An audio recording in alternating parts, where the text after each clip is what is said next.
Job has a fourth friend visit him late in the book, someone named Elihu. And one of the things that Elihu adds is that suffering may not always be a punishment for sin, but sometimes it may be something of a preventative measure or somehow related to moral improvement. In Job 36, verse 15, Elihu says, "By means of suffering, God rescues those who suffer, for he gets their attention through adversity." And in Job 36, verse 21, he says, "It was to prevent you from getting into a life of evil that God sent this suffering." Now, most people, including myself, agree with the observation that people, at least in some circumstances, can certainly grow stronger after facing adversities.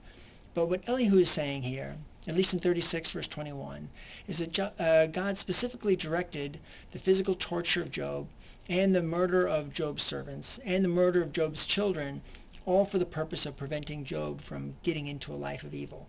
But look what God says about Job in chapter 1, verse 8. "And the Lord said to Satan, Have you considered my servant Job? There is none like him on the earth, a blameless and upright man, who fears God and turns away from evil." So Elihu is saying that God sent this misery to prevent a life of evil. But God himself already says that Job is a man who turns away from evil. So again, it's these type of internal inconsistencies that seem to me like further evidence that the book of Job had more than one contributing author. Now, I've also read commentaries on the book of Job that argue that Elihu's speech may have been the very last thing added to the story, arguably by another author altogether.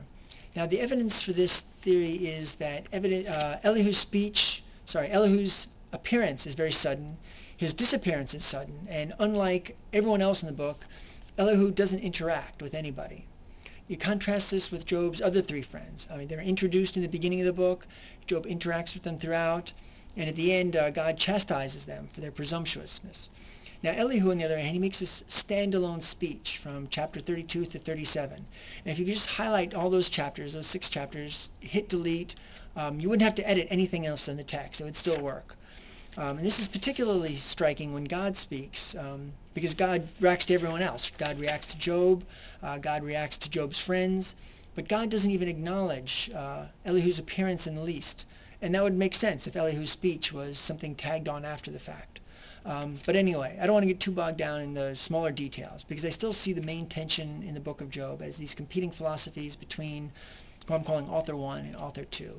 And it could even be argued that Elihu's speech was something added later on by author 2 himself, who just wanted to add another layer of complexity to the story, in the sense that we have Job's 3 friends saying that because God is just, suffering is always punishment for sin.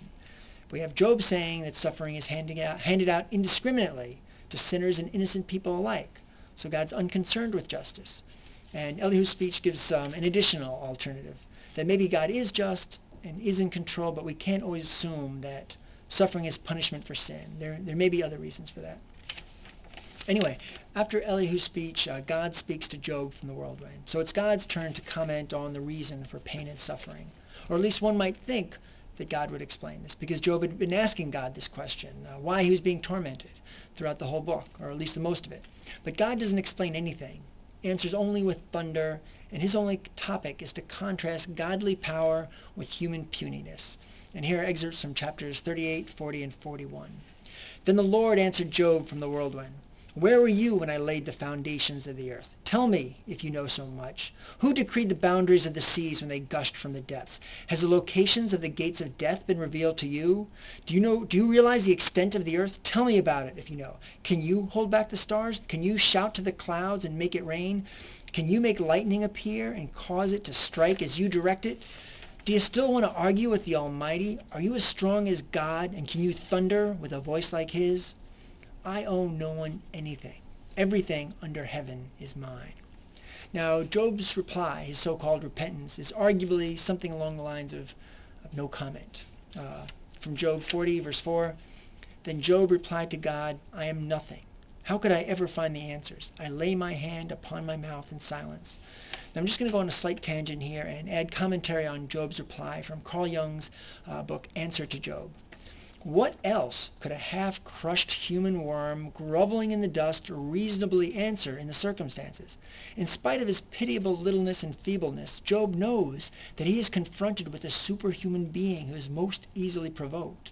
One could submit to such a God only with fear and trembling, and try indirectly to propitiate the despot. To be continued, part 4.